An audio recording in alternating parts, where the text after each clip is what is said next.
Good afternoon, everyone, and welcome to session 3D, Environmental Justice, Hurricane Harvey, and the Gulf Coast. Where are we 5 years later? I'm Dr. Adrienne Hollis, Vice President, Environmental Justice, Climate, and Community Revitalization, Conservation at the National Wildlife Federation, and I'm the moderator of this session. I've worked in partnership with environmental justice communities and organizations for more than 20 years, and I grew up in Mobile, Alabama, so on the Gulf Coast. So I'm particularly excited about what we'll be learning today. The saying that those who cannot remember the past are condemned to repeat it has never been more true. Past environmental catastrophes and climate change-driven severe weather events and negative resulting impacts should have been recognized as harbingers of what was then the future. In this session, panelists will discuss how Hurricane Harvey impacted their lives and their communities and what's happened in the past 5 years. They'll discuss their work to rebuild their community and make them more climate resilient and share challenges, successes, lessons learned, and best practices. In addition, they will describe strategies that they have or plan to implement to integrate equity into hurricane preparedness, response and recovery, and climate mitigation and adaptation initiatives in the communities that they serve to prevent future climate injustices. So our esteemed panelists, in order of presentation, begin with Mr. Stephen Costello, the Chief Recovery Officer for the City of Houston, Texas. The Recovery Officer engages on the mayor's behalf with governments at all levels, private and nonprofit organizations, interest groups and individuals, as well as the mayor's staff and city department heads on a twofold mission: to ensure rapid quality recovery from Hurricane Harvey and other legacy disasters, and position the city to be less vulnerable to the next record-breaking storm. After that, we will have Tracy Stephens, President of Sunnyside Civic Club, Achieving Community Tasks Successfully, or ACTS, and a team member of the Harris County Community Flood Resilience and the Deep South Consortium for Environmental Justice. And then we'll have Ms. Chrishelle Palay, the director of the Houston Organizing Movement for Equity, or HOME Coalition. And HOME was created in response to Hurricane Harvey in an effort to ensure all Houstonians recovered from the disaster in an equitable manner.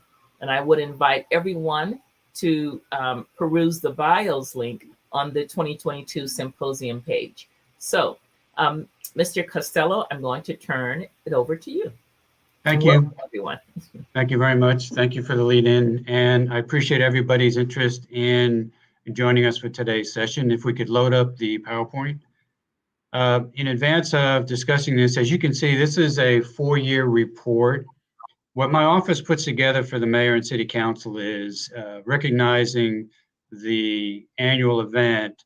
We put together a summary report of cumulative from post Hurricane Harvey till today. So in 2 weeks, we'll be recognizing the 5th year.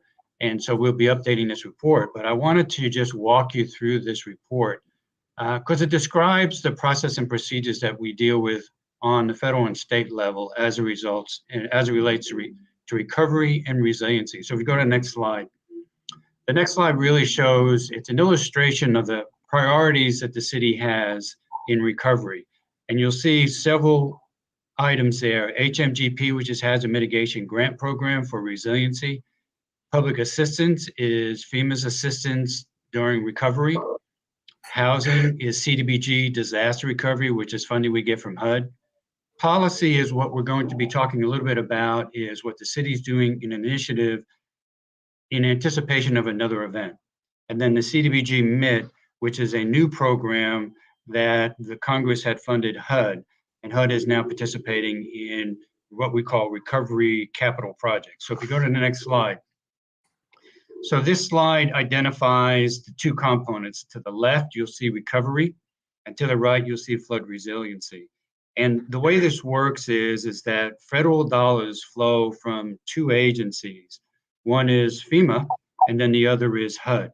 So on the recovery side, all monies that come from the feds go to the state as the grant recipient, and then the city is the subrecipient. So the interface between the federal government and ourselves is with our state agency. So on the recovery side for what we call public assistance, that is FEMA's 406 plan. Our state partner is the Texas Division of Emergency Management, acronym TDEM. And then any housing money that we get from HUD on the rebuild from disaster recovery, which is called CDBG, it's Community Development Block Grant Funds, flows to the state's agency general land office. And then you can see over on the flood resiliency side where we get hazard mitigation grant money under the 404 program, again through TDEM's office, and then now getting new money coming from HUD called CDBG MIT, which the acronym stands for mitigation. So if you go to the next slide, I'm going to walk you through where we are in a summary. So I'm going to go through each individual major department of the city. So first of all, it's housing. So housing gets the CDBG DR funds from HUD. And we've been awarded $835 million to address multiple projects on the multiple programs.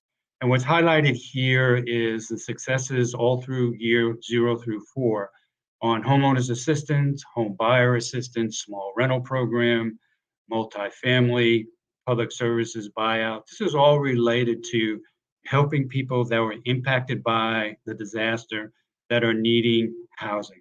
And so we're really really proud of these programs and how we're moving forward. The next slide will illustrate that of the $835 million, we were allowed to set aside $23 million for what we would call resiliency planning. And so this is kind of interesting because the first item, which is use and construction codes, we're going to be advancing from current 2015 International Building Codes to 2021. So that's a significant move to go from one code to another code. And it's primarily geared towards resiliency. Again, the other program, which is rather unique, which is a buy-in, buy-out. And so what we're looking at is we've noticed that in a buyout program that most people don't want to leave their neighborhood. So what we're looking at is in these neighborhoods where we have flood-prone properties is to buy them out of that location, but keep them in the neighborhood in a non-flood prone area. So we call that buy-in, buy-out. So these are some of the programs, we call them planning programs that we're dealing with under the CDBG DR. Now, if you go to the next slide again, a lot of our facilities were damaged, which are city-owned facilities. So a general service department is the department who manages all of our buildings. And this is just a highlight of some of the major projects. We are still trying to repair some of the city hall facilities here 5 years later. And people ask, well, why is it taking so long? I'll give you an example. New Orleans, post-Hurricane Katrina, is still going through the 404, 406 program. We are, post-Hurricane Ike in 2008, still going through the 406, 404 program. So these processes and procedures take quite a bit of time to move forward and complete. If you go to the next slide really highlights on the financial side of public assistance. Now, on public assistance, FEMA pays 90%, we pay 10%. And usually these are the categories that are shown on the left. They're the multiple categories of FEMA as they relate to disaster recovery. Category A and B are actually the actual impact of debris. FEMA picked up 100% of those costs. And then the rest of the categories are, they're self-explanatory. Where we stand right now is on category E and F. We're still negotiating on some buildings to get repaired. We're still negotiating on a consolidation of our wastewater systems. So you can see at the bottom where we're estimating cost damages about $2.3 billion, how much we've submitted to FEMA to date, how much they've obligated, and how much money we received to date. So it's still a very long process, and we just got to keep moving forward. If you go to the next slide is just a highlight of our public works efforts. And this is really what we geared towards, I would say, drainage projects. So if you go to the next slide, please.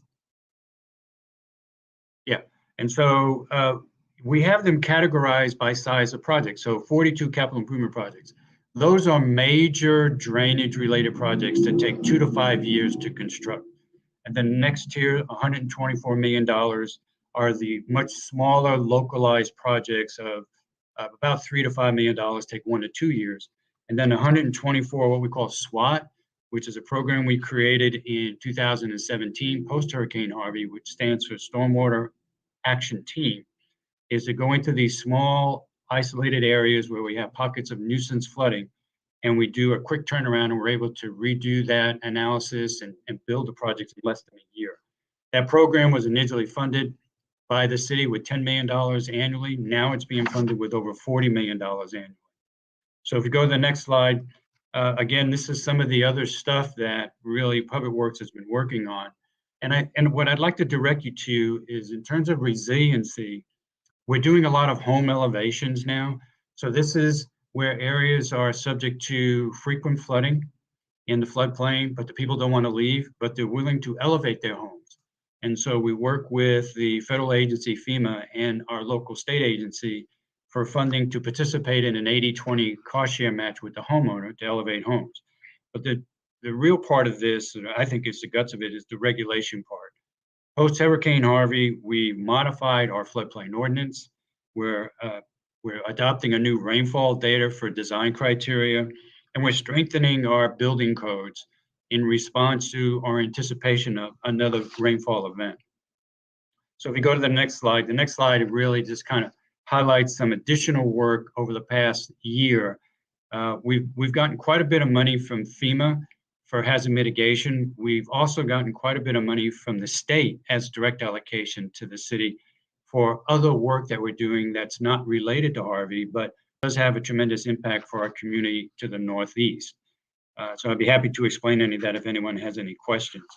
But go to the last slide. So every year we provide this slide to City Council, and it's really what we're going to do the next year and what we anticipate moving forward. And I want to talk about one item that I think is very, very important, and it's the second one, which is the phase 2 approval of our hazard mitigation grant projects.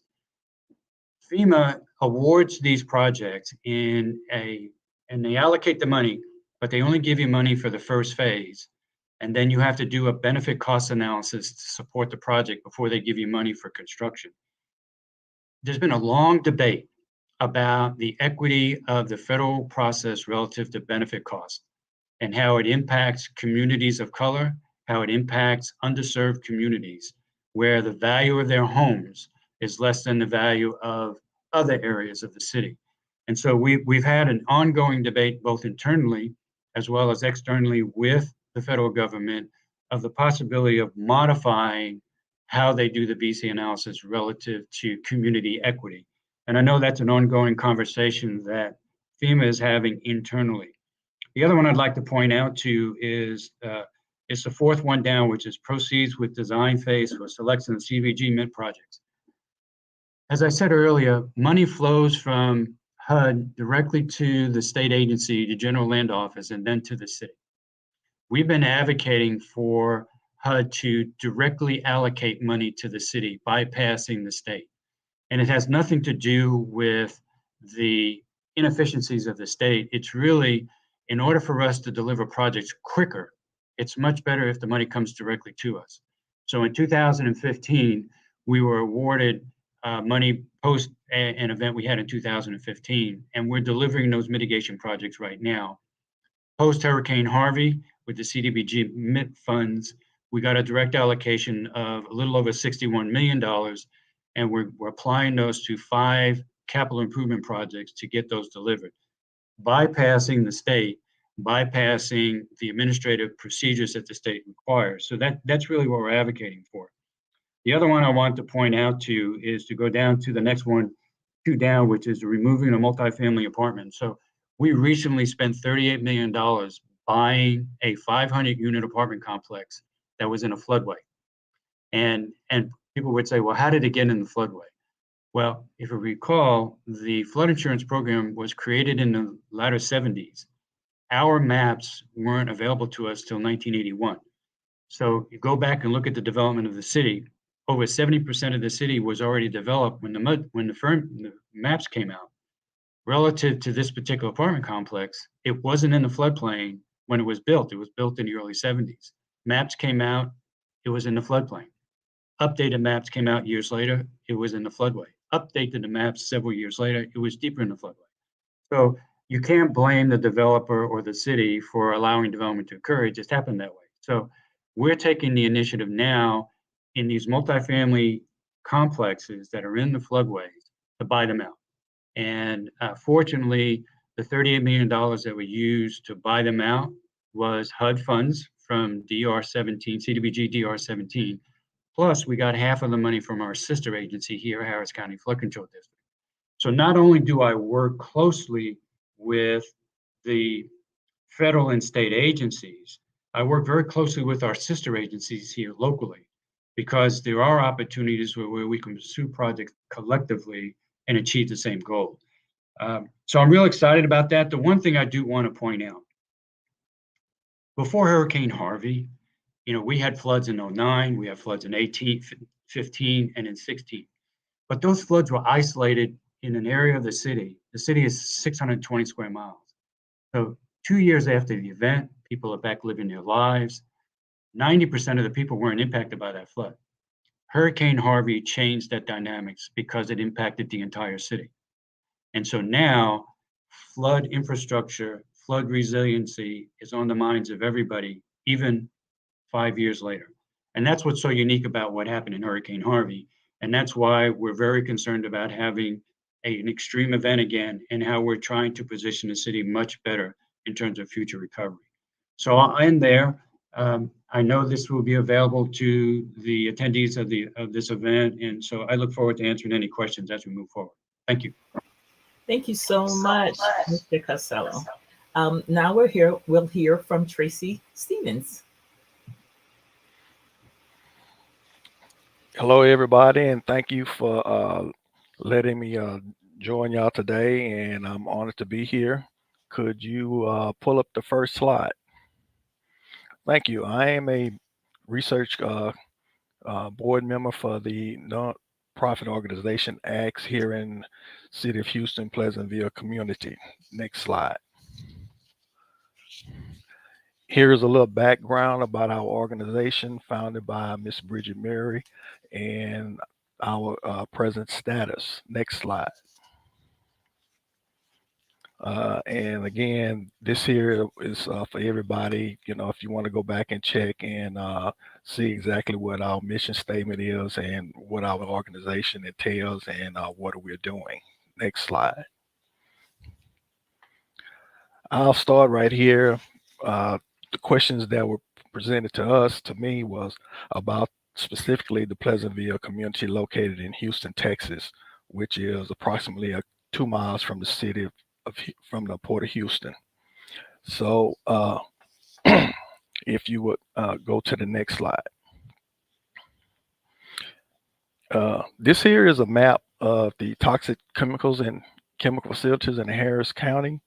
And however, this map doesn't show the facilities that don't report their status to the state of Texas.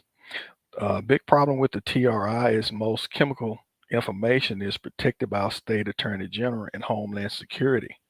As you see the map, Pleasantville is the yellow dot, and all of the orange dots are those facilities that we do have information on that can be seen and documented with data that we can get from the state of Houston.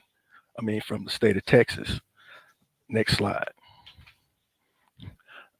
Also, we have a problem with concrete batch plants in Harris County. And so far, Harris County Attorney Mr. Menifee has filed a lawsuit on behalf of Harris County against the Texas Commission on Environmental Quality, TCEQ, the enforcing agency that permits these plants. The lawsuit challenges an amendment to the Commission's air quality standard permit for concrete batch plants.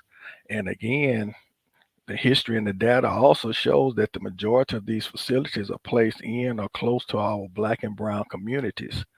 So you can see Pleasantville is located within the yellow square, and you can see all of the dots that represent concrete batch plants in and around Harris County.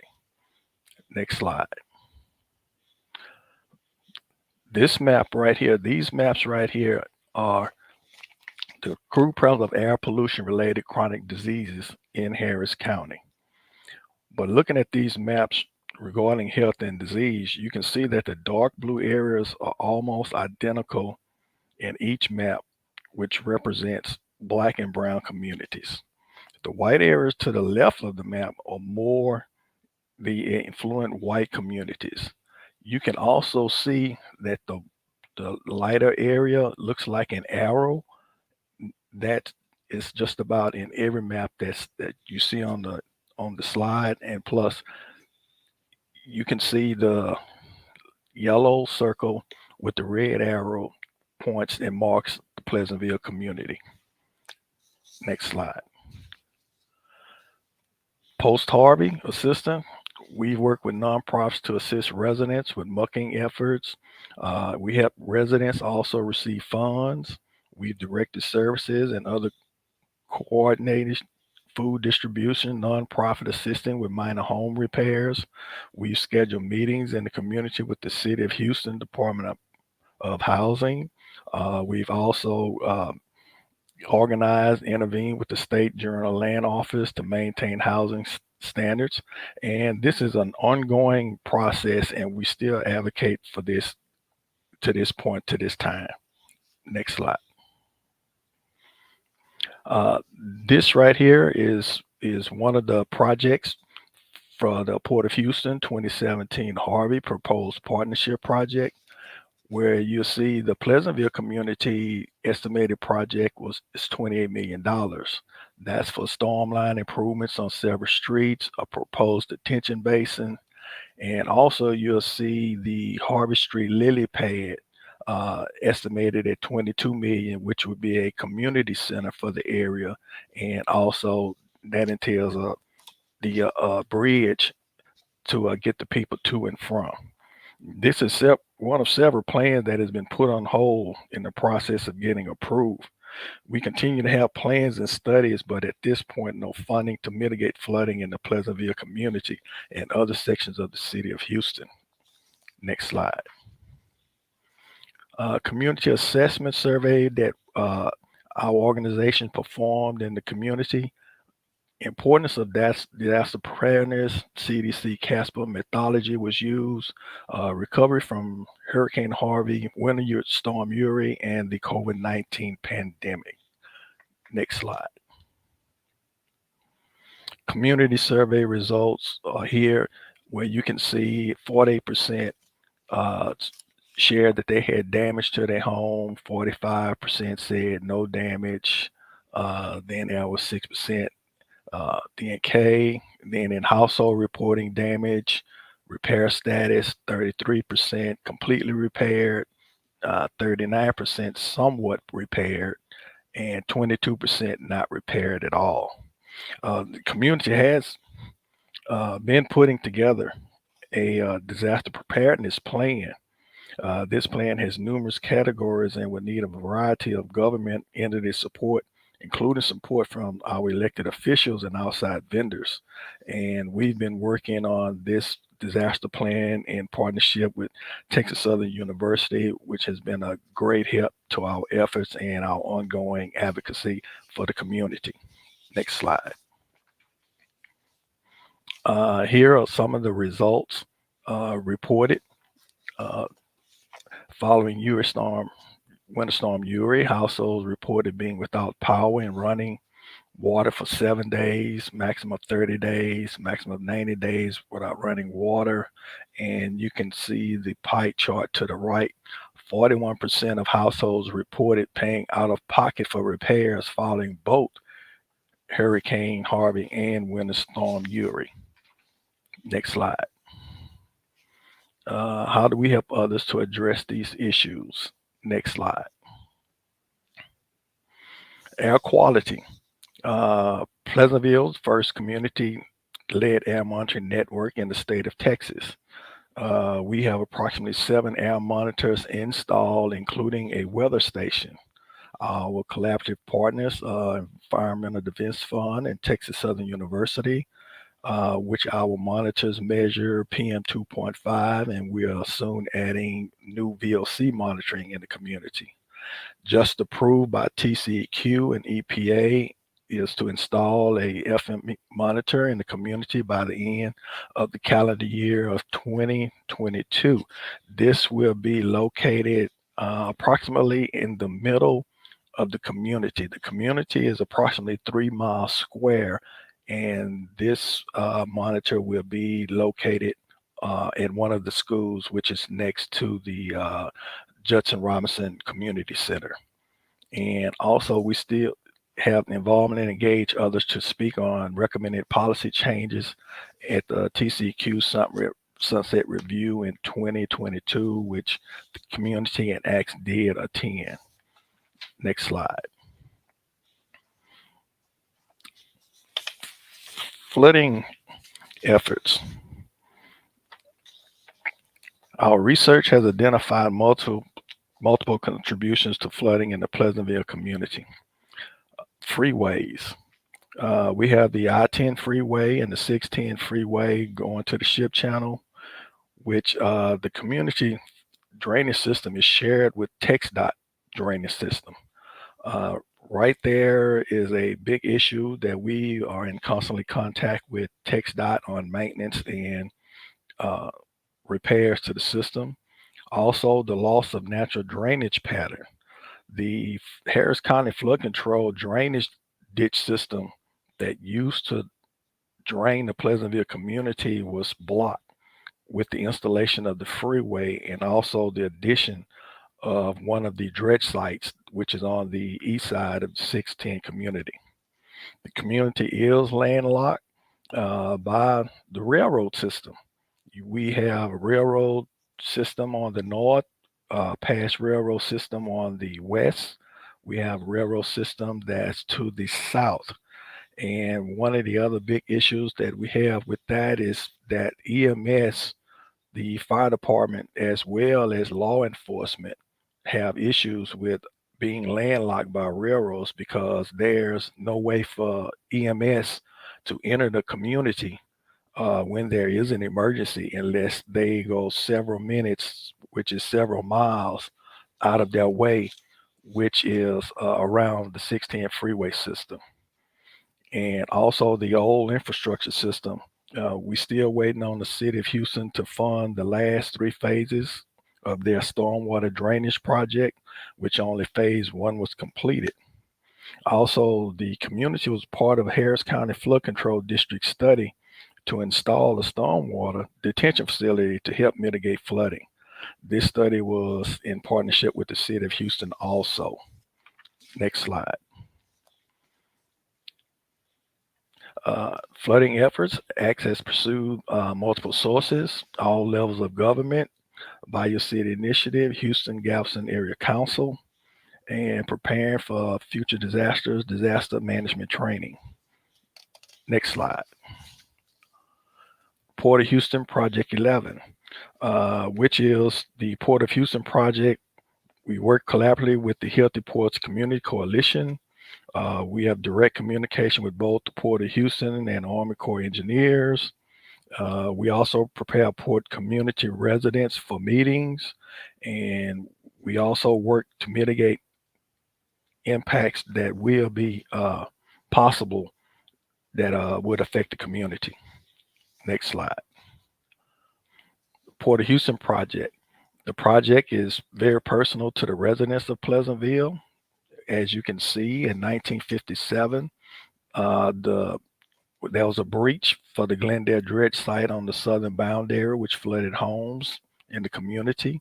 And Project 11 includes a plan to reactivate this displacement area. Also, there recently was a drainage pipe blowout that drains the dredge site, which was completely outdated, that the Port of Houston Army Corps engineers had to replace. This is the same system that flows to the freeway and is shared by the community, which also affects the drainage of the stormwater system for the Pleasantville community. Next slide. Houston EJ News. Next slide.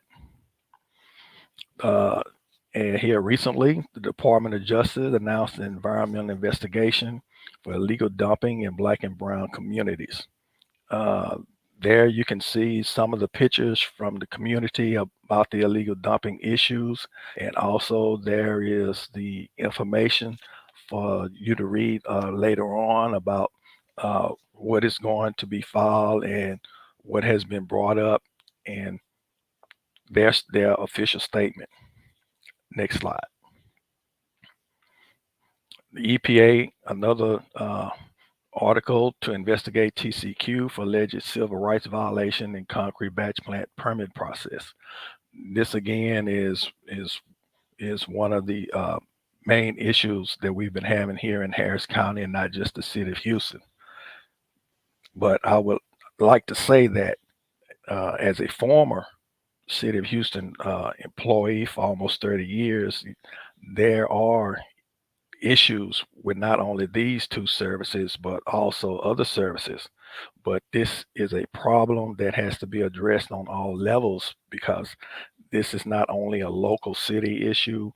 We have to have assistance from our Texas legislators, our county DA office, our law enforcement, our solid waste, and our elected officials, including residents, to fix it, because this has been going on for decades and decades, and this is not something that just started. Next slide. Justice 40. Next slide. Homeland Security objective: FEMA must direct its resources to eliminate disparities. I guess, okay, it went forward and went backwards. Okay. Then Environmental Protection Agency, remediation and reduction of legacy pollution, Data to Action Houston, Texas group applied for the EPA Enhanced Air Monitoring Section. And in closing, I would like to say just thank you for letting me be a part of this symposium, and looking forward to helping others if I can. And again, if you have any questions, please contact me, email or later on in the Q&A, and I'll be more than happy to answer any questions to the best of my ability if all possible. And thank you again. Thank you so much, Mr. Stephens, for that great presentation. We really appreciate it and look forward to questions. I have a couple myself. Next, we'll hear from Chrishelle Palay. Ms. Hollis, I can't hear you.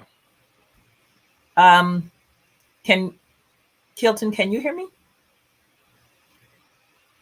I don't know why you can't.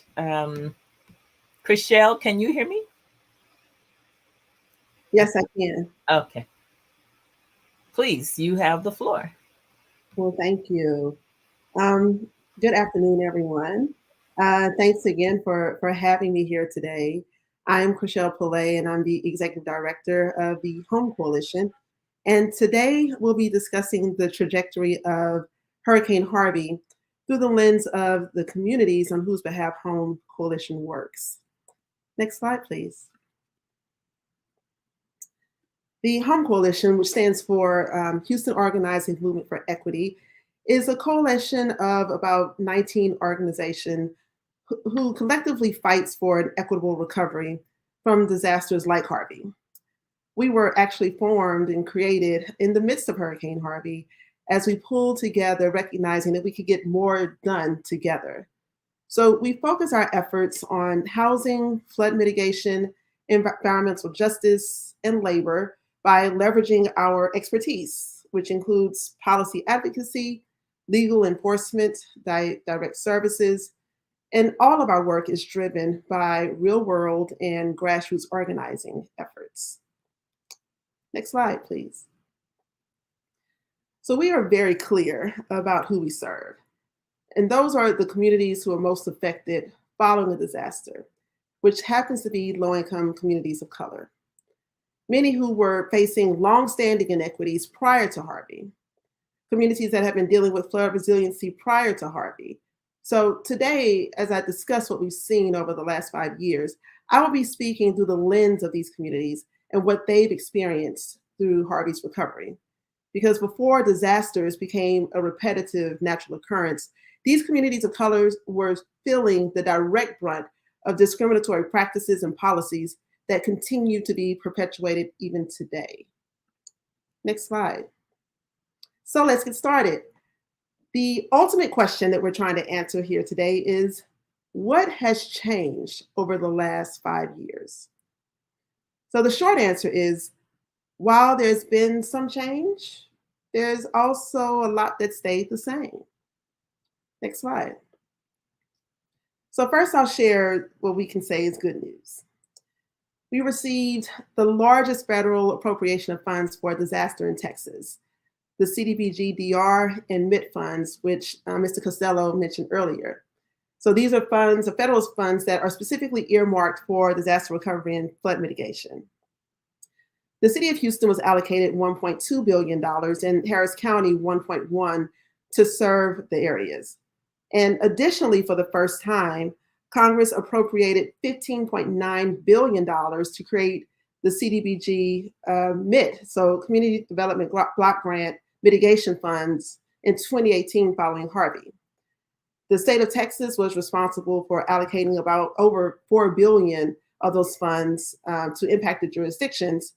However, Harris County was only allocated $750 million, while the city of Houston received $0. Also, in response to Harvey, Harris County voters approved for the first time a $2.5 billion bond for flood protection projects. The Commissioners Court passed a resolution which also calls for a reimagining of the Flood Control District Task Force, which also includes a prioritization matrix with the focus on equity. So now for some not so great changes. There have been nearly 100, go back, you can stay there. Yeah. There have been nearly 100 environmental regulations that were rolled back since Hurricane Harvey.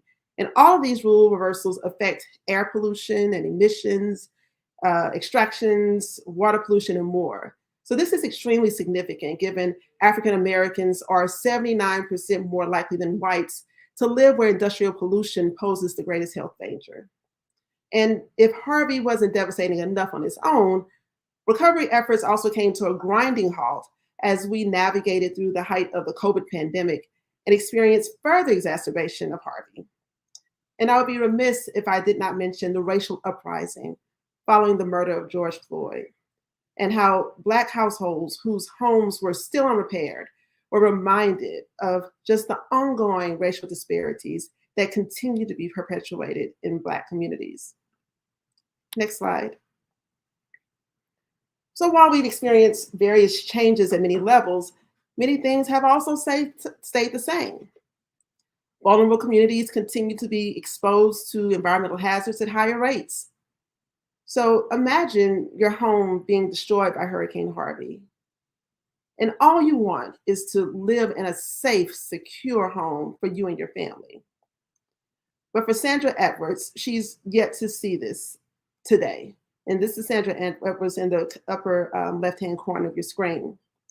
Instead, she's been approved for assistance, but because of her inability to pay past property taxes, her participation in the city's program has been put on hold. Additionally, she and her neighbors continue to deal with soil contamination caused by Union Pacific Railroad, which has also contributed to a cancer cluster in the area. Also, blue tarps continue to dot the rooftops of Houston. And it's an ongoing vivid reminder that recovery has not happened for everyone. And this is especially affecting our elders who are still living in homes that need repairs, who just don't have the resources or the physical ability to make those repairs. Then also, although the region received the largest allocation of disaster recovery funds in the state and the city's history, the administration of these funds and programs continue to be slow and ineffective, leaving many homeowners who have yet to receive assistance for reimbursement, repairs, or rebuilding. And of the $1.2 billion that were allocated, unfortunately, the city was only able to spend 1.8%, and the county spent even less. So some homeowners who applied for repair through the city, county, or the state are still waiting. And the inability of delivering results resulted in the state actually taking the funds and taking over the program. And although this transition to the state has been over a year, many homeowners still are unclear as to where they are with their status.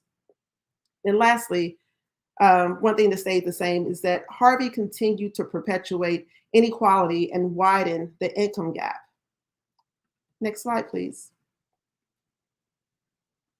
So here's a statement from Rice University, a study out of Rice University and University of Pittsburgh. And as you read that, I just want to also reiterate that after Hurricane Harvey, white residents of higher income neighborhoods received on average $60,000 of assistance, while Black residents in low income neighborhoods received on average $84. So to paint an even clearer picture of how this plays out, we're going to take a quick glance at a tale of two recoveries. Next slide. In West Houston, near Addicks Barker Reservoir, the West Memorial neighborhood sustained overwhelming damage during Hurricane Harvey. And 20 miles east, Cashmere Gardens in the Fifth Ward area also sustained extensive damages due to this downstream and convergence of several watersheds. Next slide. I'm going to take a quick glance at some of the demographic data points for both areas. So this is District G, the area in which West Memorial is situated. And I really want to draw your eye towards the cost of living in this area, which is in the center. Note the median home value is $517,000. The household income is just shy of $100,000. And 10% of the community lives in poverty. Next slide. Now we head over to Cashmere Gardens in the Fifth Ward area in District B. The average median home price is $86,000. The median income is $36,000, and 27% of the community is living in poverty. So clearly there's a distinct difference in the communities that we're discussing here. Next slide. So what we have here are two homes that sustained substantial damage during Hurricane Harvey, but their journey to recovery has been vastly different. The white family that resides in West Memorial area, these homeowners had insurance, had cash on hand, flood and homeowners insurance. They received FEMA assistance to stay in a hotel following the storm. And once the storm waters receded, the husband had flexibility to take leave from work and oversee and complete the repairs at their home. The repairs were able to be completed within 4 months, and the family was able to spend Christmas in their new rehabilitated home. And because of the homeowner's great craftsmanship, his neighbors hired him to become the repair person and eventually a remodeler. And 5 years later, he now owns a thriving and successful rebuilding business that provides high-end service throughout the city. And this new thriving business has put the city has put the family in a position to sell this newly renovated home, which you can see the market value in 2017, the year of Harvey, was $500,000, and 2022 was $700,000. And the home was originally purchased in 2010 for $300,000.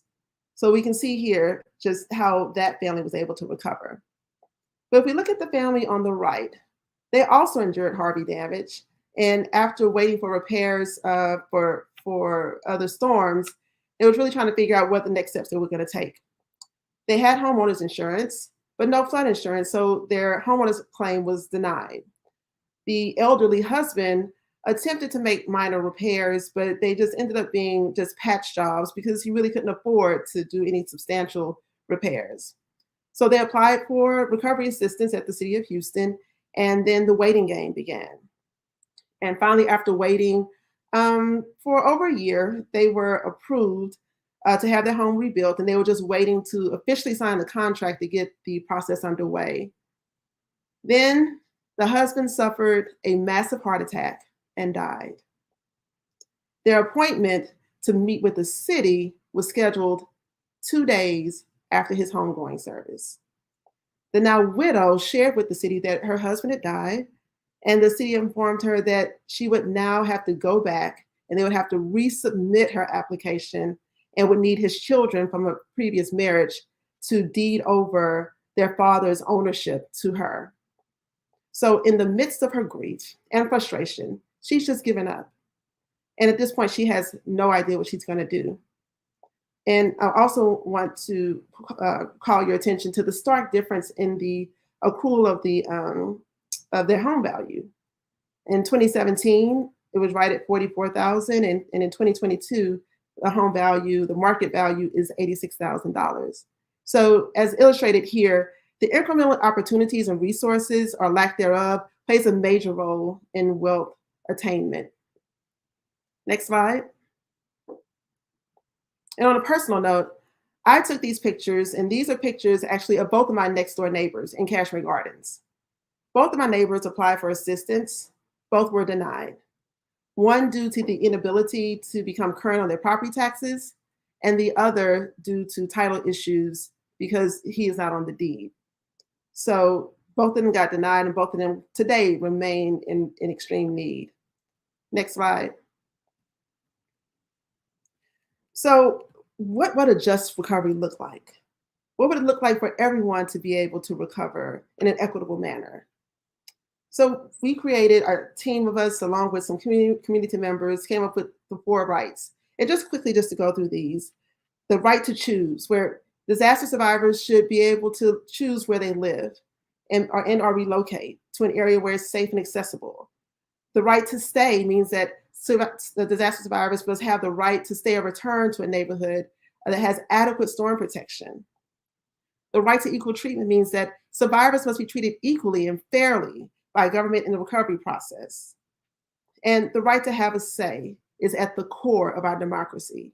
Being listened to and being able to have a say is how one's home and neighborhood are repaired is essential to disaster survivors who have everything at stake.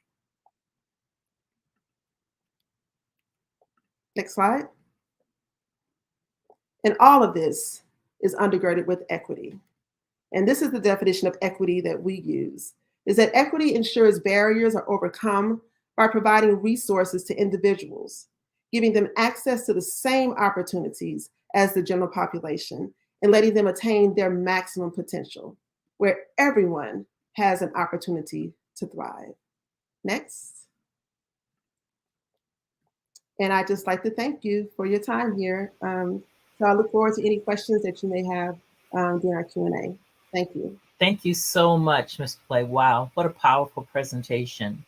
Our last esteemed panelist includes my friend and colleague, Hilton Kelley, the founder and director of Community in Power and Development Association, Incorporated, CEDA. After a decade in the film and television industry, Mr. Kelley shifted his ideology into becoming an environmental activist and rebuilding his hometown community in Port Arthur.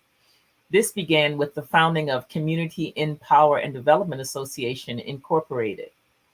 This corporation aims to challenge the environmental violations of Superfund sites in Port Arthur, Texas.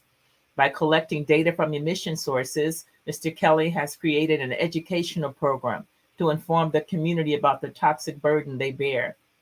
He has testified before the U.S. Senate on behalf of impoverished communities across the nation, and in 2021, he was recognized as the Goldman Environmental Prize winner and received presidential recognition for his achievements also.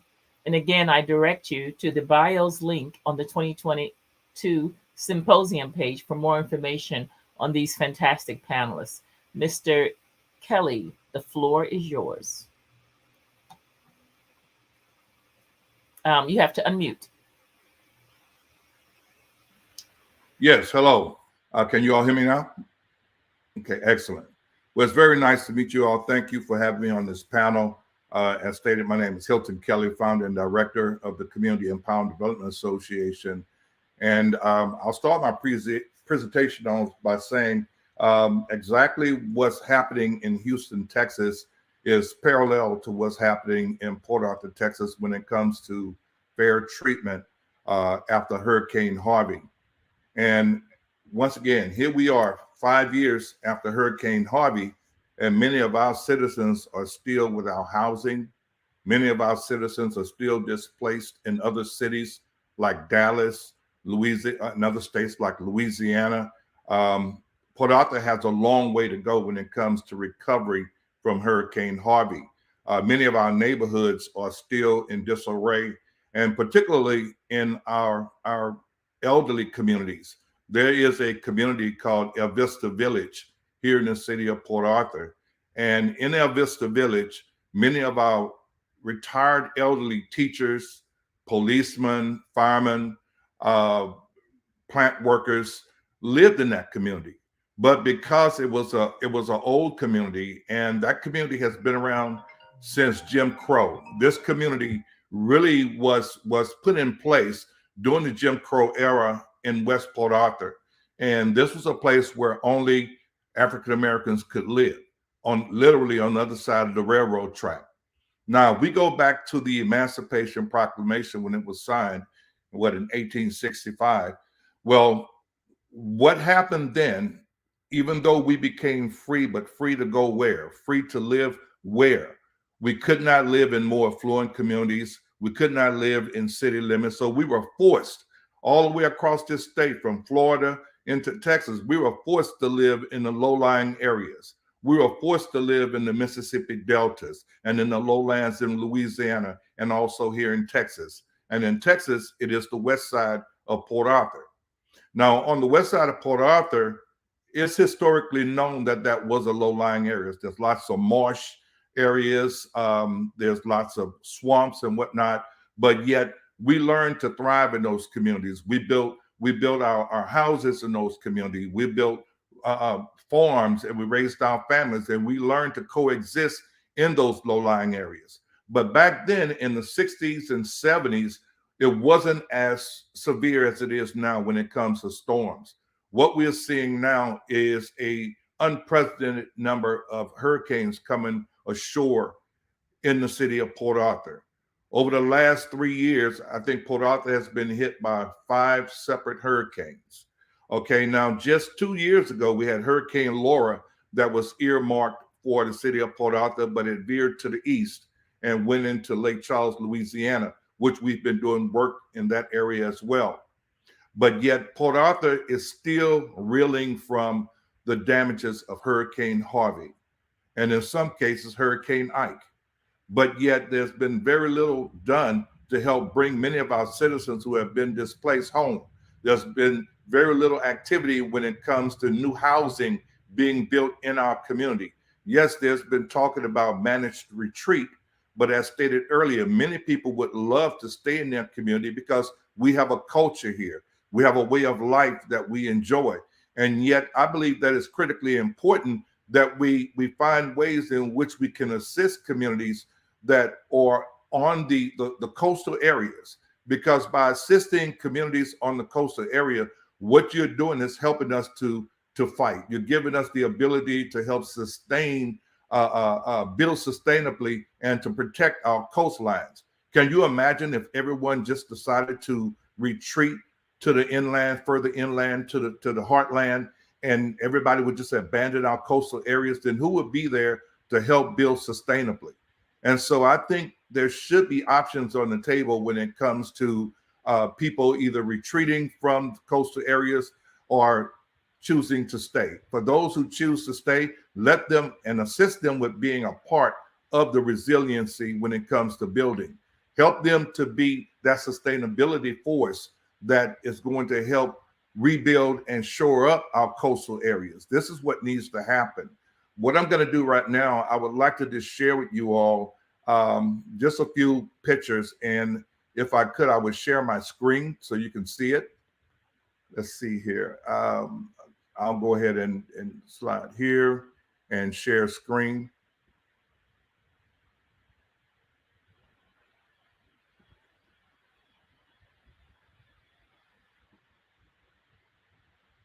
Okay, can you all see my screen now? I cannot. Okay, all right. Well, we'll get back to that later. But yet, what's happening in the city of Port Arthur? There is still a huge need when it comes to rebuilding.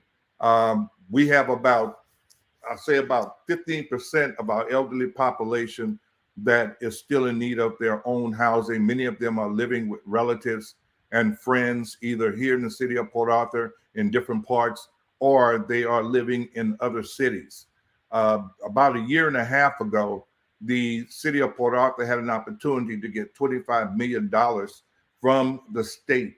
This money was allocated to the city of Port Arthur for rebuilding some of the renter apartments that are here. We have a large number of renters in this area that are on Section 8. And yet, for whatever reason, the local government decided not to go after those dollars because they wanted to try to attract a more affluent population to the city of Port Arthur. But yet what they forgot about was our citizens who had been displaced by Hurricane Harvey. And they just seem to have left these guys to fend for themselves. And so we find this to be very unfair. Many people in the city of Port Arthur, their homes are still in need of repair. And as stated in the last presentation, what we have found that many of the more affluent communities have gotten 100% of what they have asked from FEMA. And yet most of the time, people in the city of Port Arthur only get maybe 20 to 25% of what's needed to repair their homes. And many times it seems as if they're looking at the zip code of where people live in order to allocate funds and how much is allocated. In the 77640 area code, what we're finding is that most of us get very little from FEMA, at least maybe 25 to 20% of what we're asking, when other communities get at least 100% and get a second shot at that 100% pot. So we don't really understand the dynamics of how FEMA is mathematically figuring out exactly who gets what, but we can assure you that in the Black and brown communities, there's a very unfair piece of the pie coming back to our communities, and we feel that needs to be changed. But yet there are devastated communities all over the city of Port Arthur, particularly in the Vista area, which I mentioned earlier, to where it reminds you of, a ghost town when you go through these neighborhoods that were once thriving. Really it's like homes that were just, people just took what they could and left and never went back. And these are really, really nice homes that many of our retirees were living in, and they were just living out their golden years. And yet now they find themselves struggling to come back whole again. And we need FEMA really to still step back in and take a look at helping these citizens in our community. Because if we don't help our citizens, then who is there for them? Over the years, we have lost a number of our elderly folks and some of our young people to the onslaught of pollution as well. Whenever you have a hurricane that comes into an industrialized city like Port Arthur, many of your refineries and chemical plants go into what you call shutdown mode. And whenever they go into shutdown mode, what happens is much of the product, the petroleum product that's stuck in the pipelines, well, they send it to the flares and they actually burn it. And when they burn this material, what you have going into the air is a huge amount of sulfur, benzene, 1,3-butadiene, which are all known carcinogens, volatile organic compounds, and other toxic chemicals. Many people at this particular point are suffering with liver and kidney disease because of the chronic exposure to these chemicals over the years, and due to the number of hurricanes that have come ashore, which have forced these industries to go into shutdown mode. If I could show you the slides that I had, what you would see is these huge derricks with huge black plumes of smoke pouring off of the tip of the flare itself. And whenever you have that huge black plume of smoke pouring off those derricks, what you have is particulate matter raining down on the communities. And we are actually breathing and inhaling this material in. And because of that, we have a disproportionate number of our citizens that are suffering with cancer, respiratory issues, and other diseases that come from breathing in toxic fumes. So much is needed when it comes to helping our community to build more resiliently. Many of us would like to stay in our communities and keep our culture intact. And if we cannot stay in those communities, at the very least, they would like to stay within the city of Port Arthur itself. But yet much help is needed when it comes to rebuilding. What we're finding in the city of Port Arthur right now is that many of our citizens have taken it upon themselves, for those who have the means, to elevate their homes. I myself lived in a community that was considered a no flood zone on the west end of Port Arthur. I was born and raised on the east end of Port Arthur, but due to chronic flooding, I decided to seek another location in which to live, and we are now in the East End. But now what we're finding is because of the chronic hurricanes that are coming ashore, the flooding has gotten worse. And even in this community that was dubbed a no flood zone, we had three feet of water that entered into our home and devastated everything that we owned.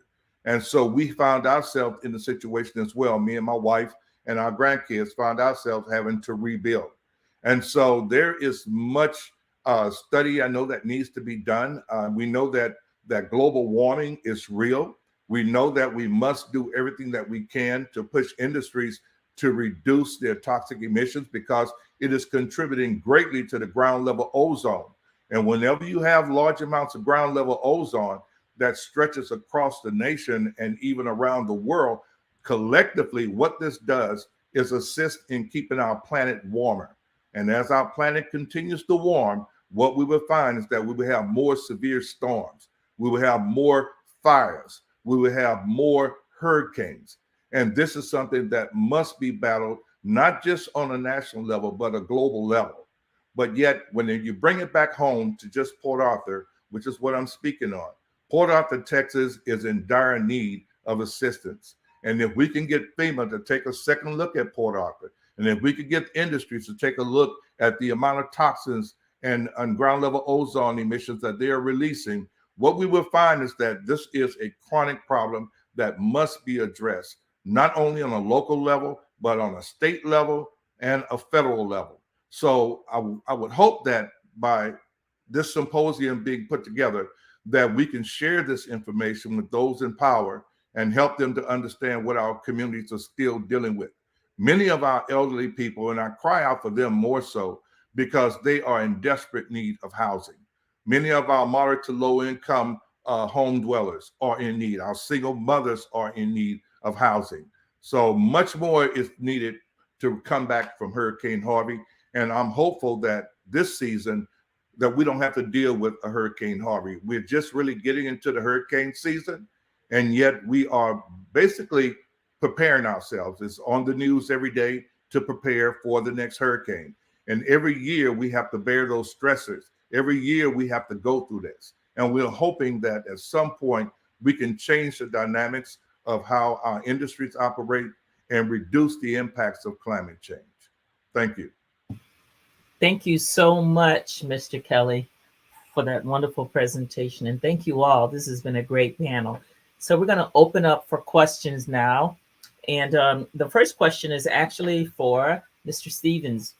When you talked about the amendment that's being challenged related to the concrete batch plants, can you tell us a little bit more about what that entails?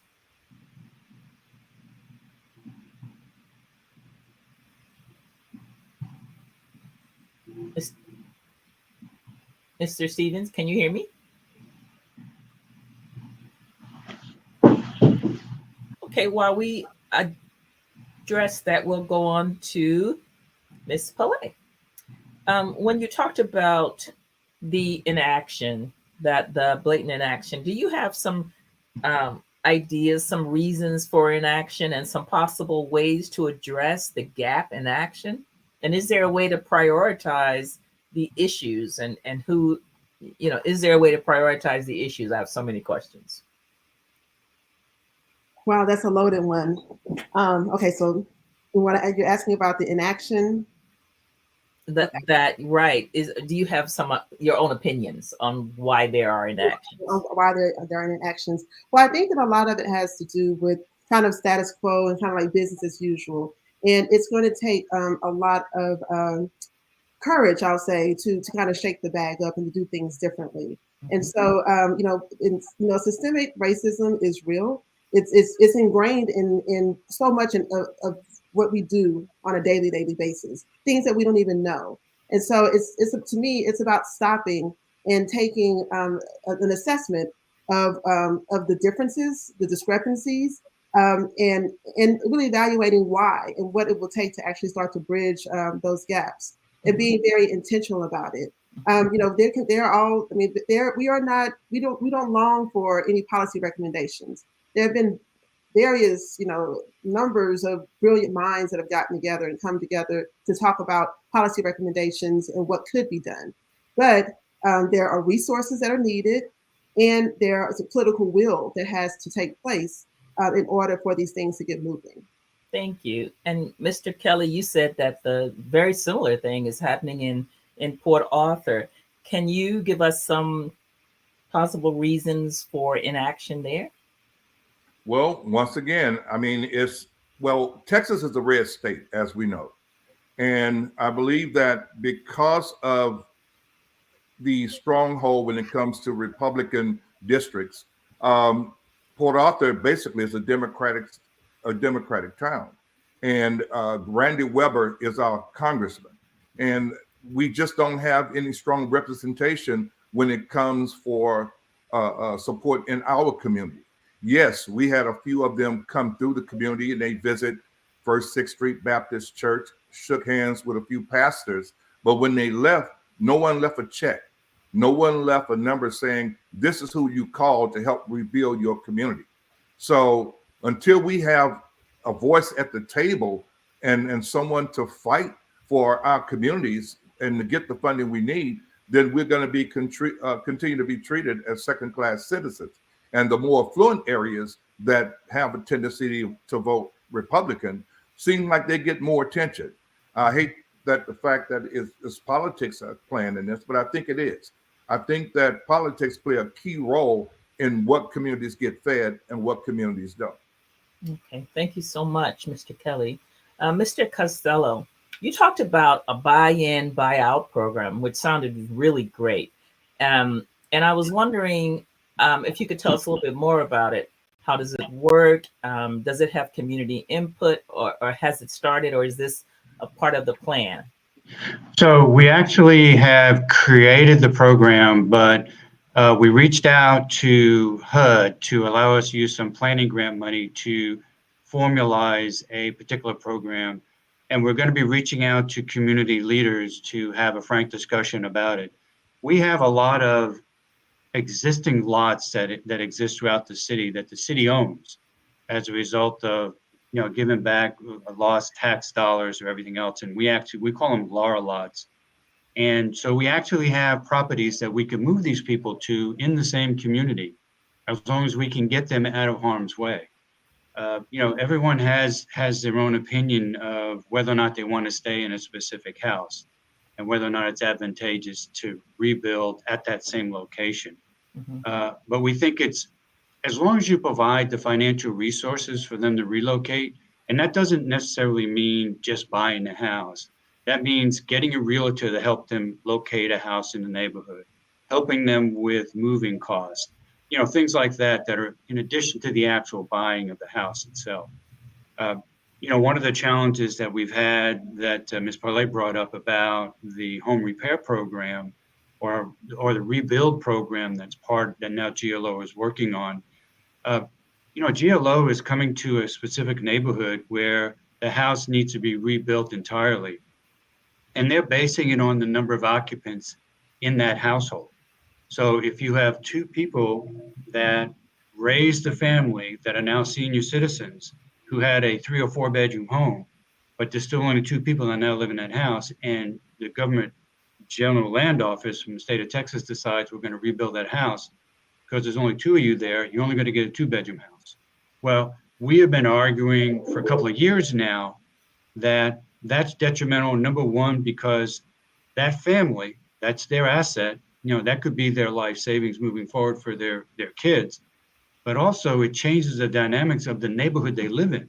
It entirely alters the actual setting of that neighborhood. So there's a lot of inequities in the federal process that we're all very, very much concerned about.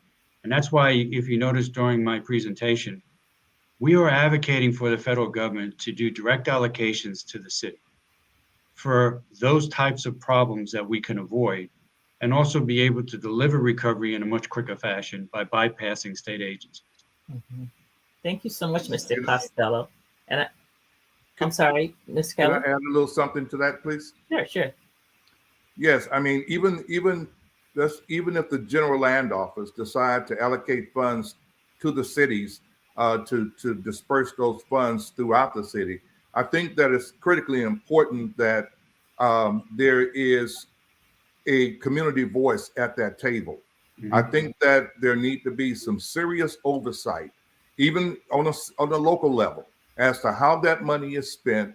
Because if we don't keep a close eye on those fundings from the state level, or from the GLO to the state, and from the state to local government, even local government, I believe it's critically important that we be at that table and help guide those funds to those people that are in need. Because many times what we're finding here in the city of Port Arthur is that our local government, from our city councilman, even sometimes to our mayor, they're out of touch with what's actually happening on the ground, because many of them do not even live in the hardest hit areas.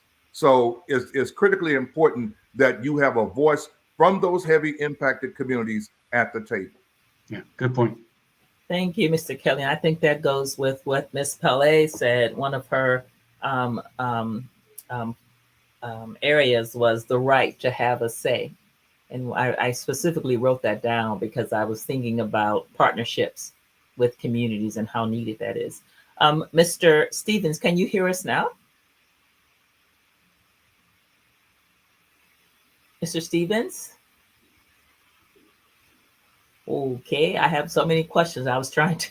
Can you hear me? Yes, I can hear you now. Welcome. Oh, okay. So I have a question for you. When you talked about, in your presentation, you talked about a lawsuit, the amendment that's being challenged related to concrete batch plants. And I'm asking if you can tell us a little bit more about what that is, what that entails. Well, a lot of it is about the equity of where these batch plants are being placed. Historically, they've been placed around Black and Brown communities, and it's the permitting process for the TCEQ, which is our permitting entity for the state of Texas. So a lot of people would say that, well, it's because of zoning, which there's no zoning in the city of Houston, but locally there can be other processes used, just like they use for alcohol, selling of alcohol within so many feet of a school, or sexual oriented businesses that's maybe close to a church.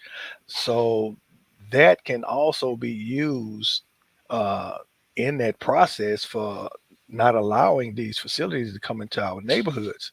So they're looking at the equity placement locations that historical data has shown where these types of polluters are located, which are majority the Black and Brown low income communities that the people can't afford lawyers to fight for them, and it's sad to say that the communities and the residents are the last to know about the permits.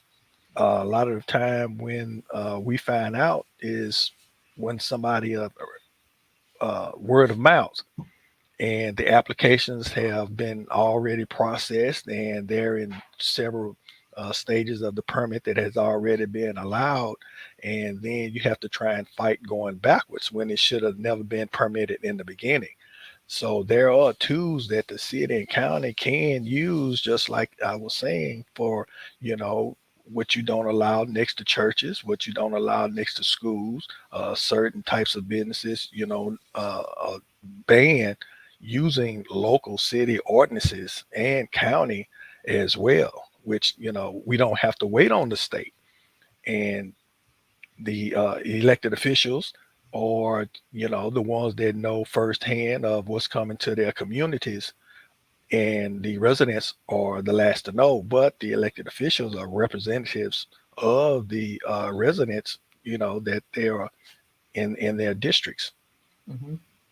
Thank you, Mr. Stephens. And there's a question in the from the audience for you, from David Paget. He was first congratulating you on the new air monitor and wants to know if you're working with the Air Alliance Houston. Yes, we all work with Airlines Houston, and the system that we use are the Clarity monitors, and we are on the Clarity Open Map website where you can go and look at any Clarity monitor globally. So you can zoom in to the city of Houston, Harris County, wherever they are located on the global map, and you can specifically see the air quality for each location that we've placed in the Pleasantville community. And like I said, also what they have placed around the city of Houston and Harris County. Okay, thank you. And my, I think, final question is for any and everybody, and it's a long one, so you know it came from Dr. Wilson, but anyone can answer, or everyone. It says, some studies suggest that urbanization exacerbated both flood response and storm total rainfall, while others show that there was significant flooding in neighborhoods with the higher percentage of Black and socioeconomically deprived residents. Hispanic and working class neighborhoods situated along this channel are exposed to these pollutants, as we know, which cause poor air quality and health effects. With all of this being said, do you believe that the Justice 40 initiative, which has a goal of delivering 40% of the overall benefits of relevant federal investments to disadvantaged communities and tracks performance toward that goal, do you think that that it's doing enough for communities, for these impacted communities? And if not, what else do you think they can do? What else do you think needs to be done? That was a long question. I can shorten it if you want. Well, I can jump in there real quick if you Okay. like to kick it off. When I think about urbanization, I think of Juan Pardes and Brian Pardes in East Houston that's living in that industrial complex area.